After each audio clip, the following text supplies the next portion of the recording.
yeah, you've got two independent streams of data, yeah, with the videos and the ECG data.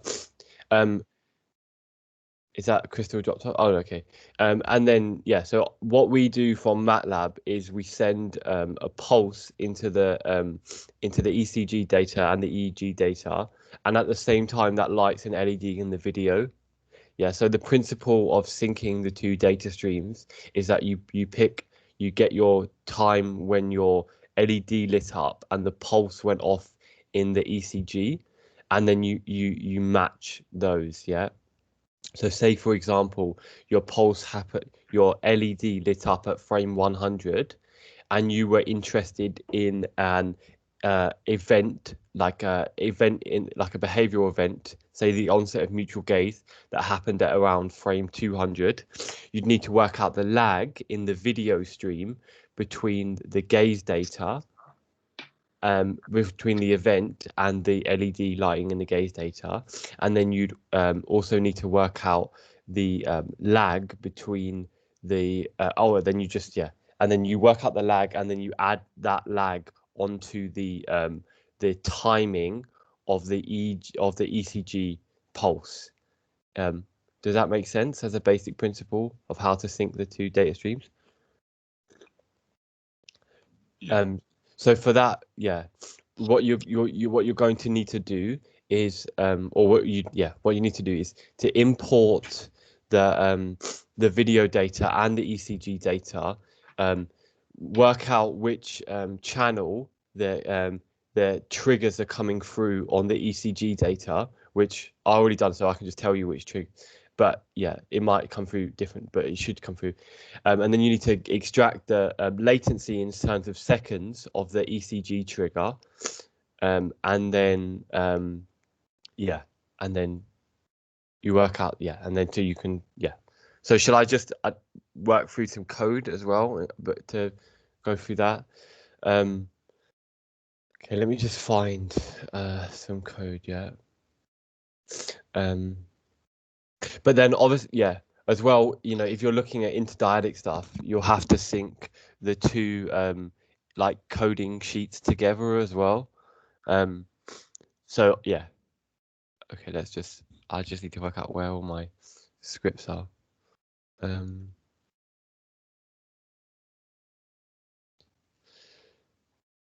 Okay, let's have a look through this then.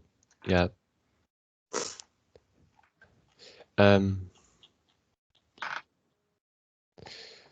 Okay, I'll start sharing my screen then. Okay, so let's open up some data, and I'll kind of explain through what this function is doing.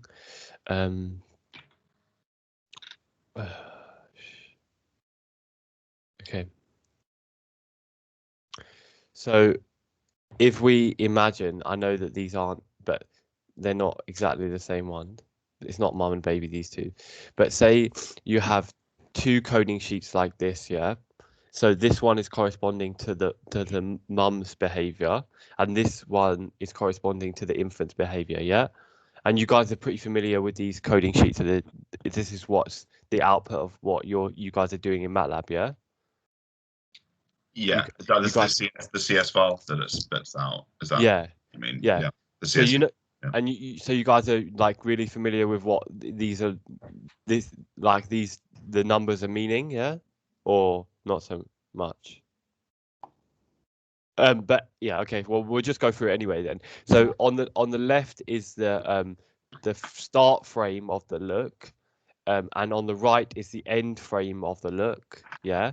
And then in column 3 is the actual the behavior that we marked, yeah. So in this case, this is public data. Sorry, Ira, are you on Excel or something? Because I think you're I think you're only sharing MATLAB. Oh, sorry. Yeah, sorry. yeah. I just reached. Yeah. Okay. Sorry. Oh, yeah. Sorry. Can you Oh, see yeah, these sheets now?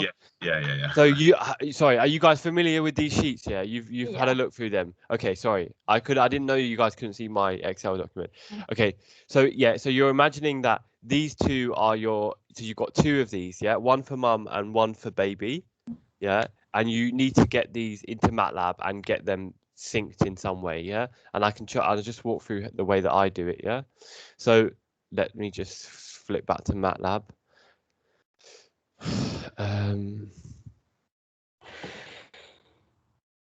Okay. So yeah, in this function here, we're reading in both Excel documents, yeah, and then I'm creating a big kind of matrix that I'll show you that has all the baby's behavior in the first 8 columns, and then all the mum's behavior in the second 8 columns, and then down on the row dimension is it goes one frame at a time, yeah. And I'm just creating this massive matrix where each frame we're accounting for where the mum and where the baby is looking. Yeah, does that make sense, guys? Yeah. As a basic thing, yeah. Okay, cool. So yeah, I'm just gonna have to plug in my oh, that's plugged in. So yeah, what we're doing here in these first few lines is we're just setting up the directories. So obviously we have to sync them. We have to set up the directory for the LED pulses, and then we have to set up the directories for where we save the coding. Yeah. And then these lines here, all we're doing is loading in the data associated with the LED timings. And then here, these few lines, we're loading in the data associated with the different types of, we're just importing the look data, yeah, the Excel documents that we talked about, yeah. And then here, I'm just setting the frame rate here. And then I'm just saying what, and I'm just making sure that because some of the Excel documents, they don't start at exactly the same frame, so I'm just making sure that I'm just setting them, both the mum behavior coding and the baby behavior coding, to start at the same point, yeah, so that they should be synchronized when we're trying to draw out different types of events later on, yeah. So that's that. Yeah, and I wrote these functions like really at the beginning, so you could probably streamline these as well if you were doing them. So yeah, and then basically I'm not going to go through it line by line, but these next two kind of blocks, yeah, are going through the Excel documents kind of look by look, and marking, marking what behavior is for the baby and the mum at every frame, yeah, and I'll show you the output of that. Yeah, if I can just work out where it's saved, let's just check. Okay. Just Ira, does that run through then all of the sheets that you have in that coding directory? You're not specifying a specific number. I actually am in this because when we're getting data through, like, not in batches, like at the beginning, before I wrote these scripts, like there were big batches to process, but now it's only like I've processed almost all of it, so it's just like one data set at a time. Right. And also I did a lot of analysis where I was really checking a lot of things about individual participants. So, but it's like 2 lines of code to make it run through everything. Yeah. Mm-hmm. Okay, let's have a look at where I saved this in. Everhume results. Sorry, you've got a file name in there. Let's just open up one of these and show you the output of this. So it creates this massive matrix, yeah, where the first 6 columns are corresponding to the baby's behavior, yeah. So 1, 2, 3, and 4 are the possible outputs, yeah. So these are the possible behaviors. So 1 would be looking to puppet, and I mean, 2 and 3 if you're coding the play would be different objects. 4 is always the partner, and 5 is the frame number for the baby. Yeah. And then 6 through to 10 is the mum's gaze coding. Yeah. So 6 would be if they're you'd get a 1 in these columns if they were looking at the baby, and you get a 1 in column 9. Sorry, you get a 1 in column 6 if they were looking at the puppet, and a 1 in column 9 if they were looking at the baby. Yeah. And then for in this coding, 2 and 3 and 7 and 8 are always zeroed out because there's no second and third object in the puppet. Yeah. So, and all I'm doing is, I've gone through in this function and marked ones and zeros. Yeah. So it's just binary. If they're looking at that place, I mark a 1. Yeah, at this frame counter. Yeah. And so what you can do really easily with this, I mean, you can do it different ways. This is how I've chosen to do it because I just like to visualize the data in this big matrix like this. Yeah. So I can see, like, I can pull out, like, and Emily, this is what Emily will get onto, yeah, in a minute. But like, this is how how I do it. And then I'd pull out these kind of looks. Yeah. So you can see where the baby's changed behavior, for example. Yeah. Okay. So yeah. So that's how you sync or that's how I sync the two video streams, and then that's the output I get. And then I have different functions that pull out different looks, yeah. But all of those are based on that one data matrix, yeah, this variable called ret, and I'm just searching within that, yeah. So it's just reliant upon the there's four things you're going to import. Yeah, you're going to import the 2 coding sheets, one for mum, one for baby. Yeah, and then you're going to import the 2 the LED events from the baby's camera and the mum's camera. Yeah. Does that make sense? Roughly, Emily, is that? I don't know how differently you do it. Yeah, no, I do mine exactly the same. Oh, okay, yours, cool. yeah. Do you think that was an okay explanation on it? Like, was there anything else you wanted to? No, I thought that was good. Okay. Yeah, no, that's exactly how I do. Explained it. Thanks, Ira. And the LED, are those automatically created, like when you do the filmings? Only when you do the filmings? No. That's what I was thinking about this earlier. We don't have any of the stranger LEDs coded. So basically, we often ask interns to like code the LEDs, like just code when the light flashes, and none of them are actually coded for the stranger. Yeah, so that might be something we need to get to do, or like you could do it while you're coding. Obviously, that's another option. I mean, it does literally take 2 minutes. You're opening up a video and skipping to the frame when the light pops up. Yeah. Like me and Emily. It blinks a few times, doesn't it, or something in each video? Yeah, we only sync off the first LED. Oh, fine. Okay. Yeah. Yeah, and like sometimes we have had issues with our LEDs, so like it can be unpredictable when they're going to go off, because like they're meant to go off kind of within the first minute of the interaction, but in some of them it's like me and Ira have been having a panic behind the screen for like the whole thing, and then it will go off at the end.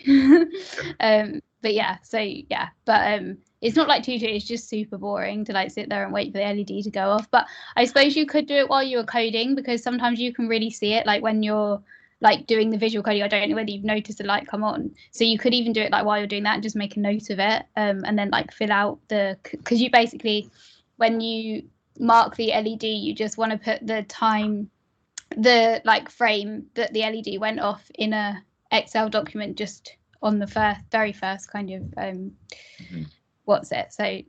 in the very first column. So yeah, so you could just do that after you've coded it. Right. Yeah, I can go through and do some of that with a lot of it. Like that will take no time at all.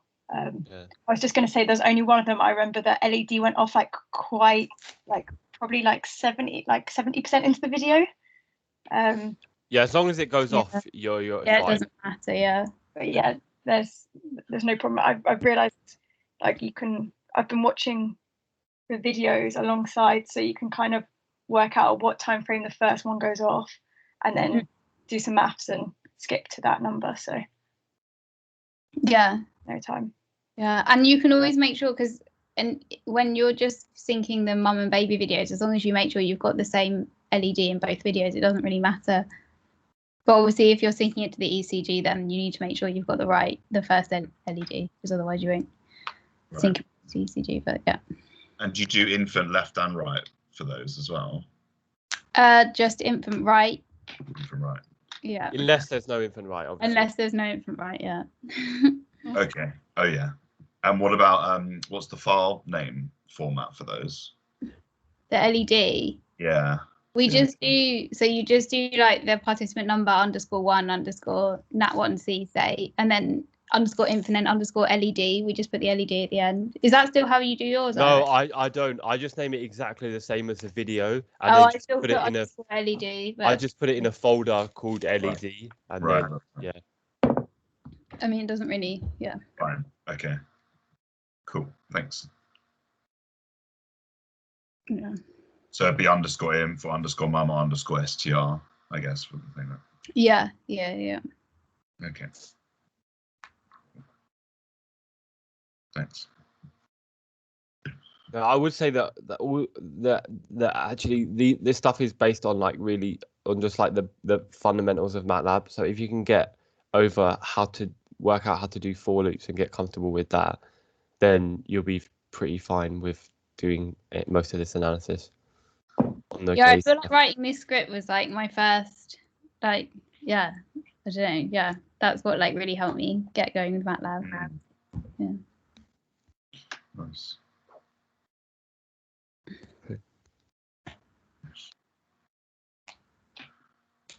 Are we gonna?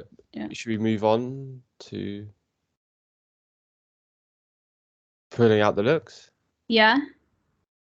Sure. Okay. Yeah. Right. Yeah. Okay. So, should I do this? Yeah. Yeah, I'll stop.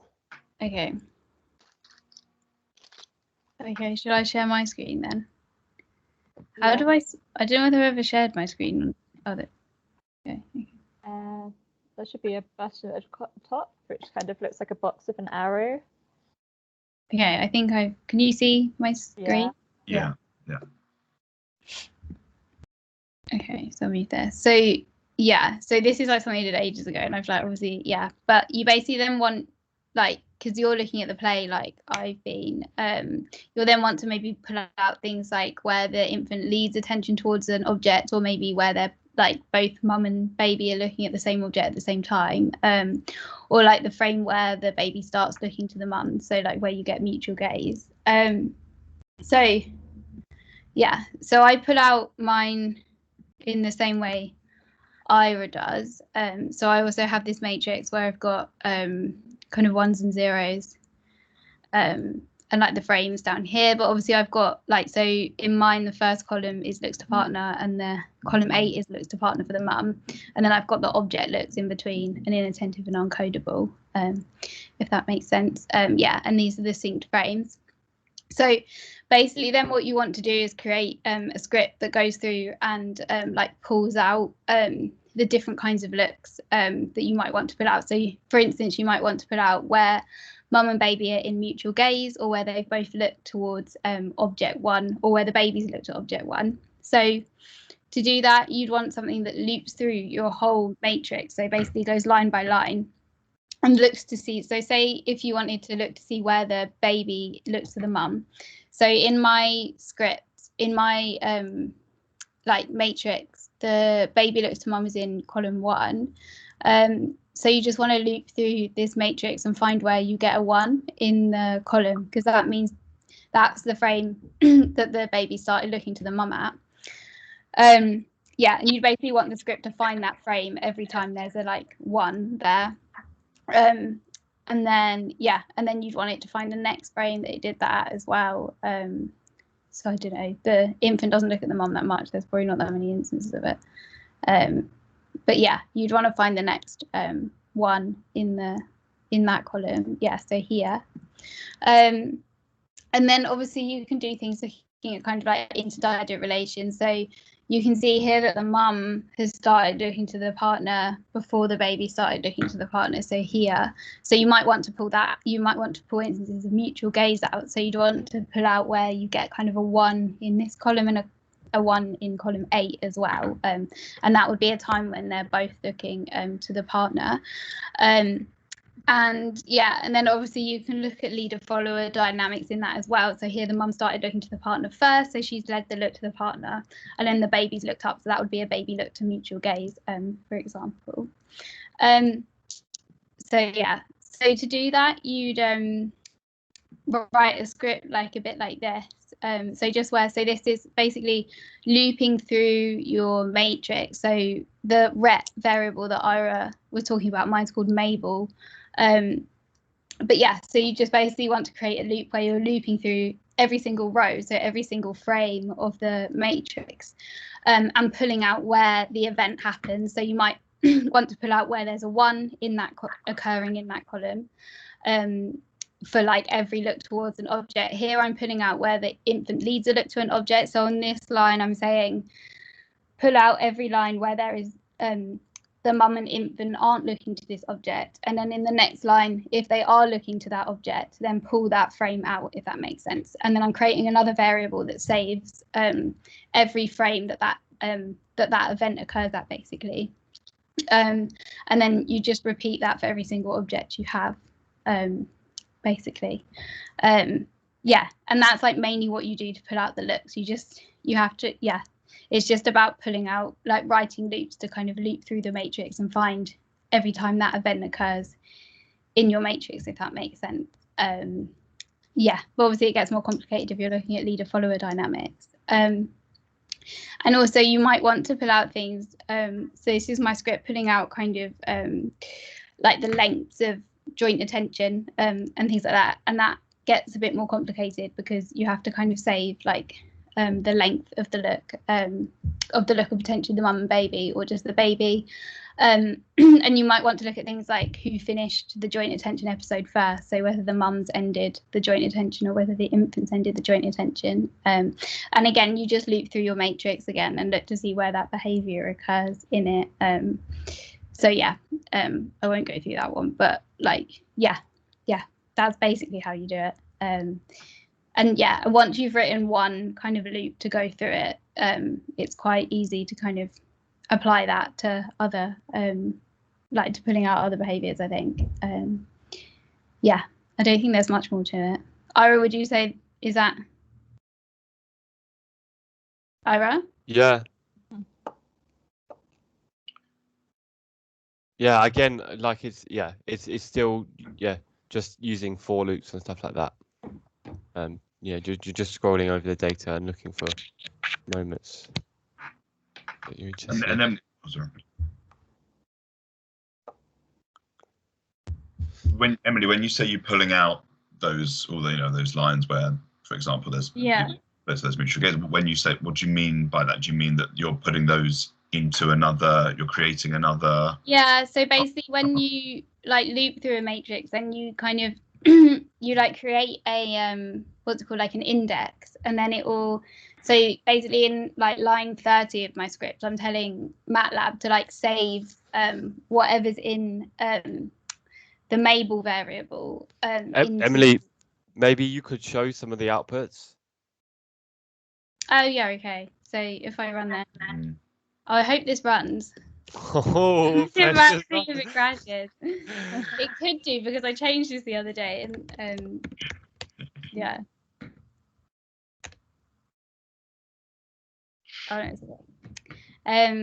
Yeah, so basically, if we look, for example, here, so this is where moments where the baby has followed their mum's look to an object. So you can see it's just saved every frame number that's happened at, if that makes sense. Yeah, so it's just saved that column 7 where you've got all the frames. And if you can see kind of here, so I've asked it to save column 7 of the Mabel variable, if that makes sense, at that line in Mabel. Yeah, does that make sense? Yeah. Could I also just add, because then, like, just from what we were saying earlier, because that, yeah, so once you get the frame numbers, then that's how we're translating that into pulling out the physio data, either the ECG or the EEG, because we're just working out the difference between those frame numbers and then the frame number of the LED, and then we're translating that into the physio data to get the moments when that happens in the physio data. Sorry, Emily. No, I wasn't gonna. And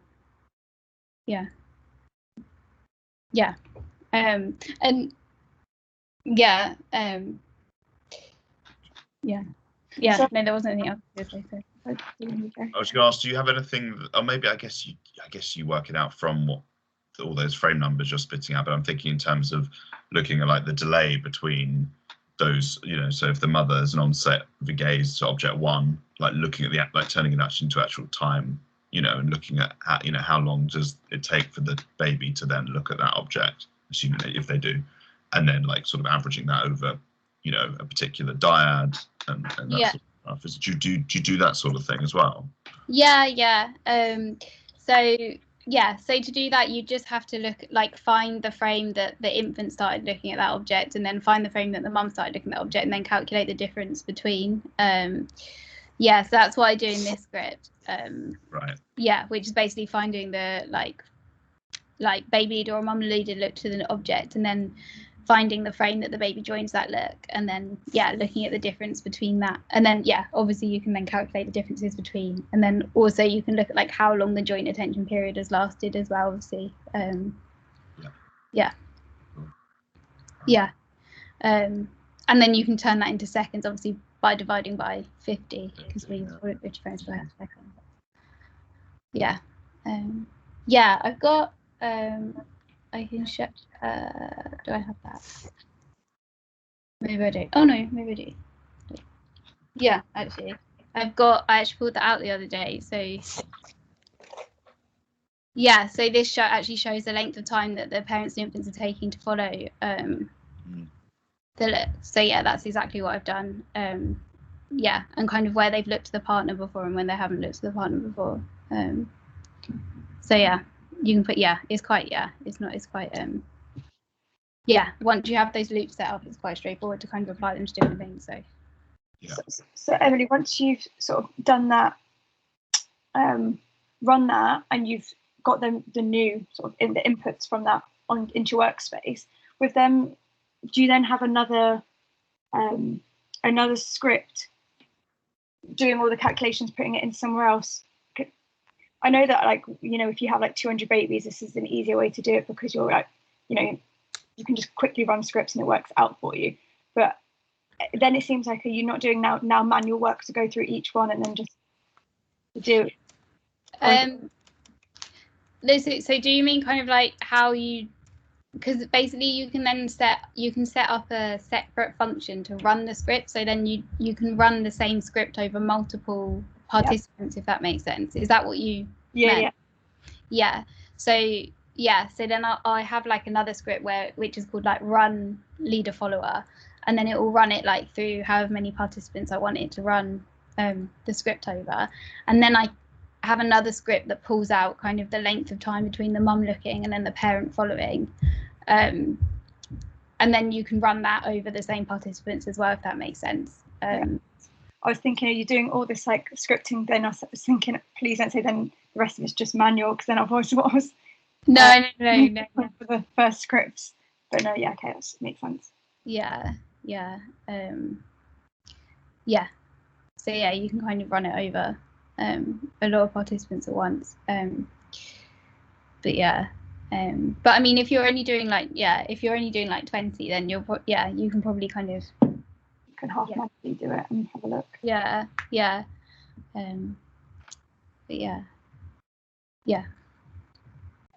But does that make? Is there anything else that would be useful to go through in relation to that?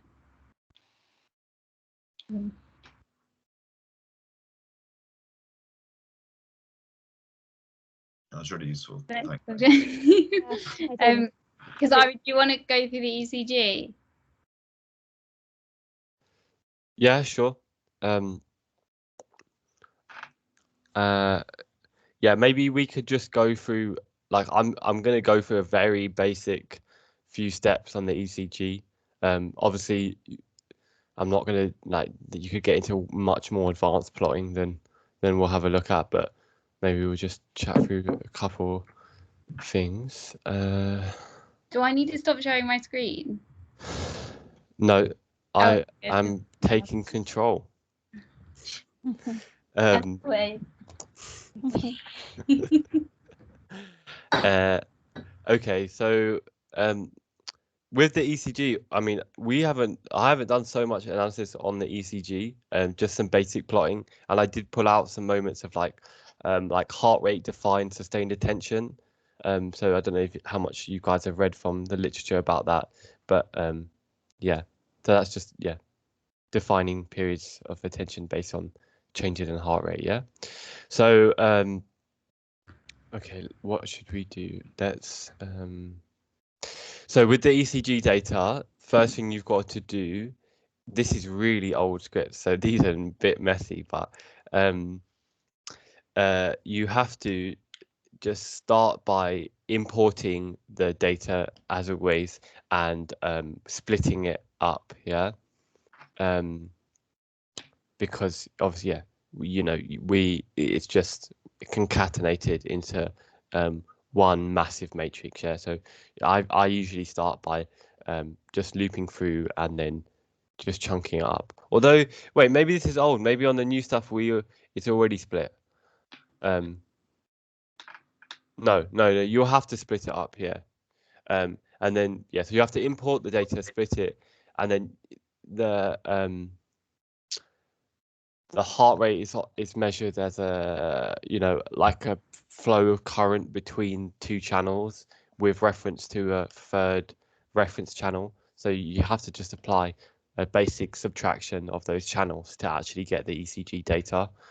Otherwise, it's just not meaningful. So yeah, once you've got that, then what you're kind of working towards at a basic level is just working out the interbeat interval, yeah. So the timing between different beats, and that's just the heart rate, yeah. And then all you're doing from that is you're looking at different moments in the ECG for perhaps mutual gaze, yeah. And you're looking at, is there changes in the length of intervals between beats around these moments, yeah. So yeah, I guess again,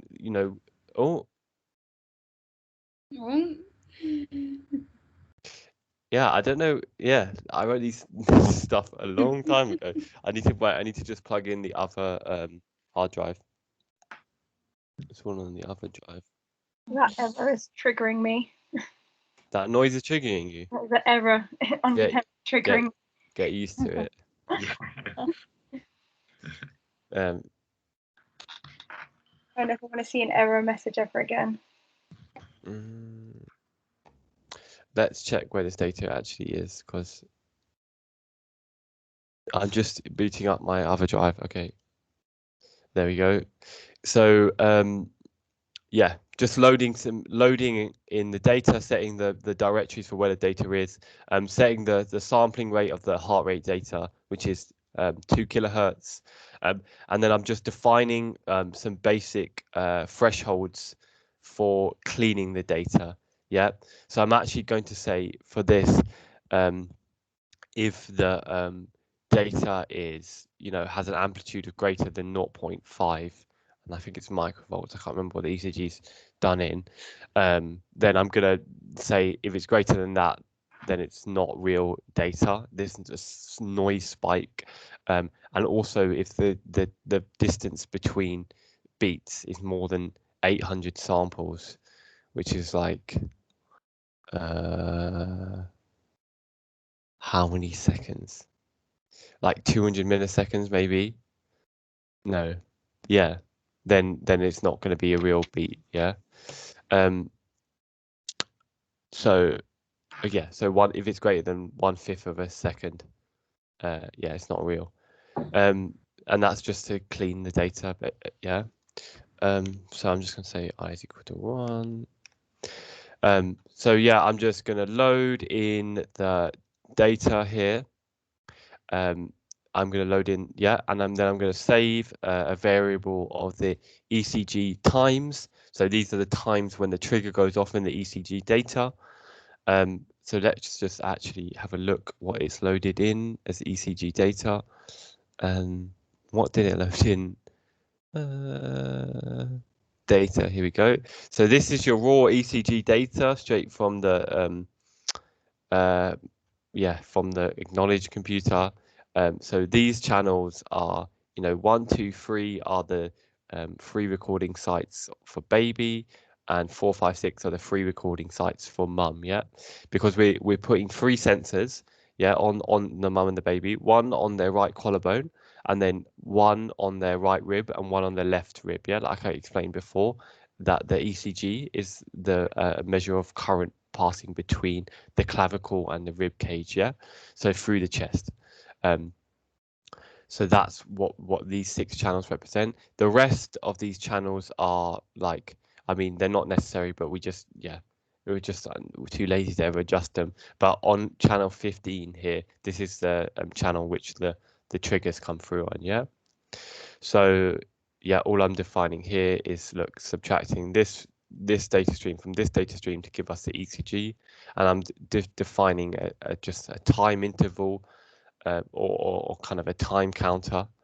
Yeah, and then we'll save that. And then I think we're going to plot something here. Are we? Oh, look at that. It has plotted. So You this, can't see that. you can't see it? Oh. I can't. Okay. No, Okay. I can see it. So this is the raw ECG data, and to clean it and to identify peaks, I'm using MATLAB's find peak algorithm. Yeah. So look, this should be quite familiar in terms of the shape now. Can you see? So these are individual beats. Yeah. And I'm using the find peaks algorithm in MATLAB, which is identifying these beats. Yeah. And based on the thresholds that I talked about, yeah, so it's got to be either greater than or less than 0.5, I can't remember, and it have a minimum, yeah, and can't be longer than a certain time interval between these, yeah. So MATLAB's, yeah, gone through and it's found all these peaks associated with ECG, yeah. So yeah, this is quite nice data, it's quite clean and the peaks are looking pretty good. Yeah, for some of these here, it might be the case where, yeah, these need to be a bit of adjustment because this is a bit of a noise spike in the data. But generally, yeah, it's looking all right in this data set. Yeah. So once you've got the you've identified all the peaks for the heart rate data, that's really it. In terms of getting the interbeat interval.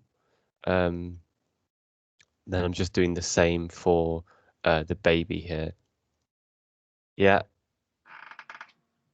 And the baby is, of course, a bit noisier. You can see that there's periods where it drops off a bit. Maybe you can't see it again. Oh, how do I keep it updated on my? It's so annoying. You have to share the screen instead of the window.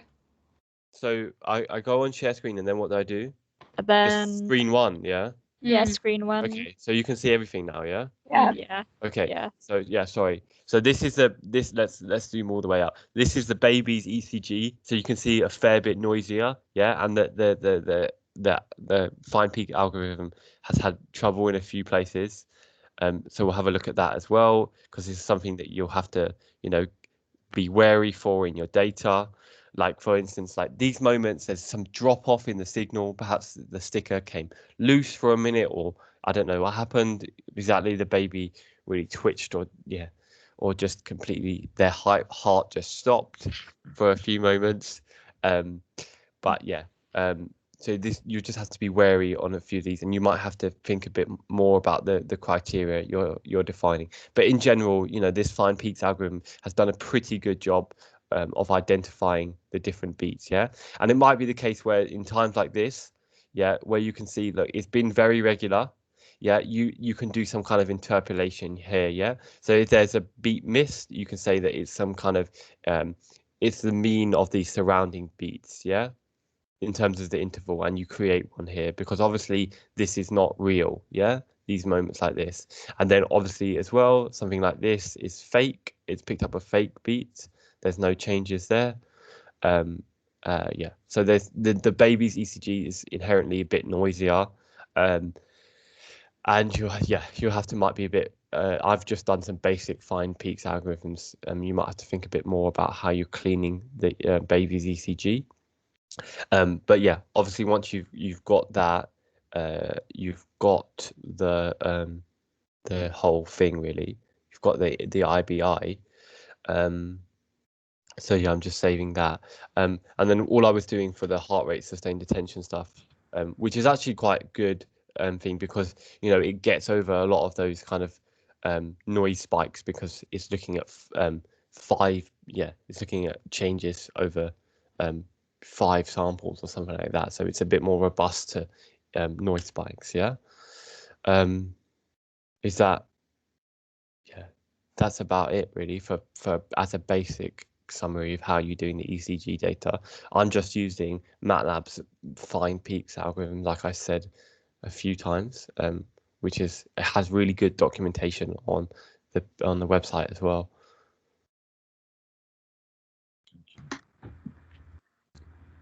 Yeah, because so obviously, yeah, once we've got the peaks, yeah, what we're gonna get that's gonna give us a number in terms of the samples of ECG at every beat, yeah, and then we can just obviously convert samples to seconds, and then we get the heart rate data in seconds. Yeah, it's really helpful. Thank you, Ira, for showing that.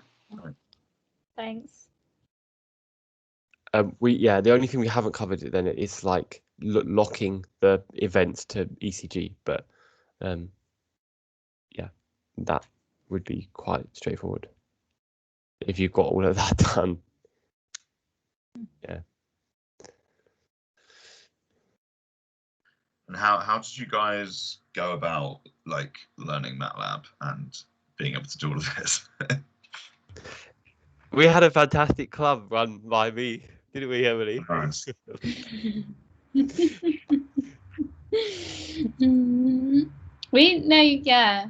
Me, you and Megan did quite. I didn't. Yeah, I don't know. I feel like I learned. Yeah, I feel like I learned more in a. Huh? No, I was going to say, Emily, you really was not. I was not a happy fan about of it. MATLAB.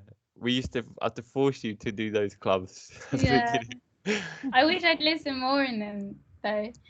And then I found that because when we went into lockdown, because I always used to sit next to Ira in the office, and he used to just do all my code for me. But then when we went into lockdown, I had to write it myself, and I feel like that's how I learned. Like you just learn so much by just doing it yourself, and that's what Ira kept telling me. To be fair, but I just didn't take that on board, so I didn't like it. But it's definitely just like sitting there and doing it for yourself. And I think working with the data, because you can kind of do like little, because I think I started, what was that thing that we started, that they were quite good, those little exercise things. What were they? That's what I said to Crystal, though, the initial exercises from the the Mike Cohen book. I'll send it to Crystal and Dean as well. No, I meant the and there's a book as well, MATLAB Demystified, that has exercises in it as well. Yeah, because that's quite helpful, like the beginning few bits where they just go through really basic MATLAB. I'll send you guys all the books. Yeah. I worked through quite a bit of that. I think that was, but I didn't find that as helpful as just like actually just like writing my own scripts and like writing. Just like giving yourself a task and kind of just doing that. That's what I found was helpful. We're going to have a session after this with like my other half's cousin, who's like a MATLAB expert. So he's going to just like talk us through some of the basics. Okay. And I sent some of the chapters to the other guys as well, to Dean and Bexy, to send that chapter that you sent me, Oh, Ira. nice. Yeah. So to look at. Mm. I think it's just getting as much knowledge from different places, and I agree. I think it's like writing the code and working out where the errors are or what's right. And yeah, I think it's helpful to go through with other people to a certain extent, but I mean a lot of it's just you're gonna have to just sit there like on your own every day doing a bit, and there's not really like people can explain bits to you, but it's not no one can like. I mean, it's not so teachable. Theory, yeah, it's you kind of just do it. Yeah. Keep practicing.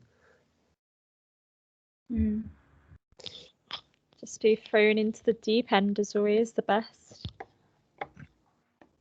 You guys have got time though. do we? Yeah. Doesn't feel like it.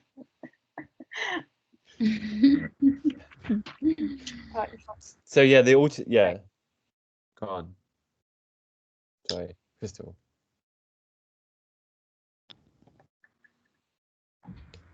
Nice. Yeah, because obviously the alternative is to like to look at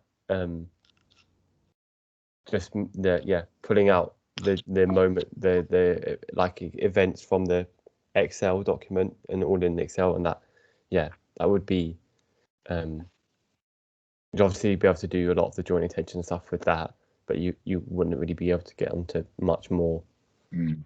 Yeah, because Emily Greenwood did all her analysis in Excel for her dissertation, and she looked at like kind of like leader-follower dynamics in vocalizations, and she just wrote like loads of what are they called like basically scripts in Excel. I can't remember what they're called. Formulas. Macros. Macros.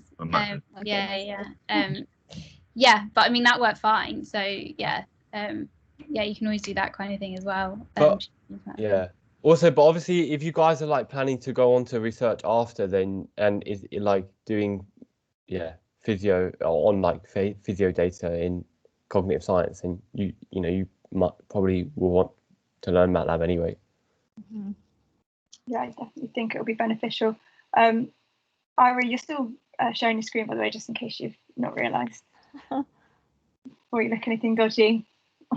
Yeah, it's not nice looking. Look at anything dodgy? Yeah. No, I don't do that.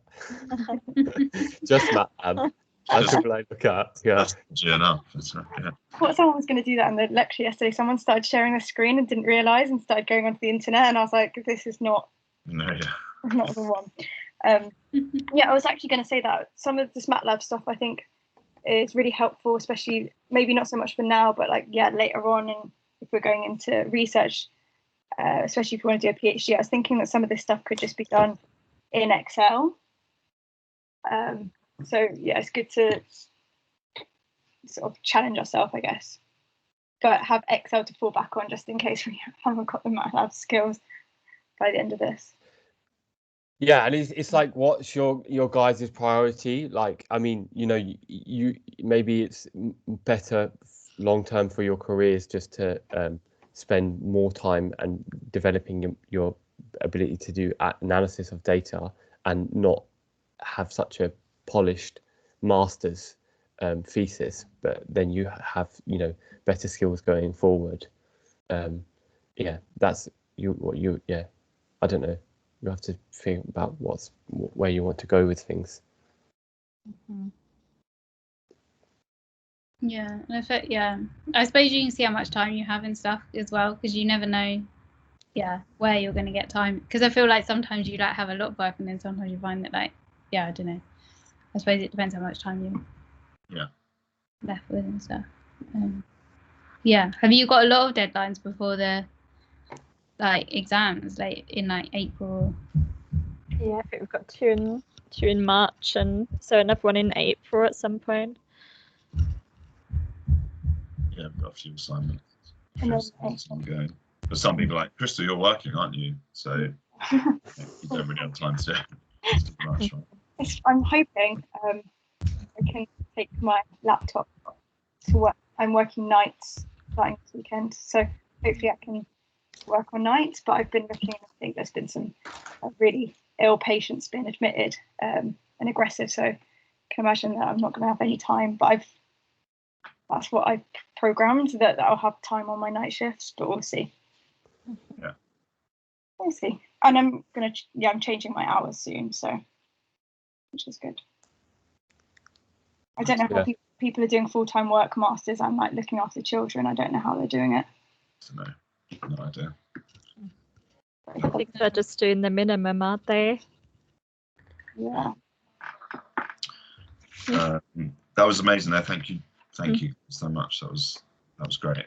Yeah, really do appreciate it. Stop the recording. And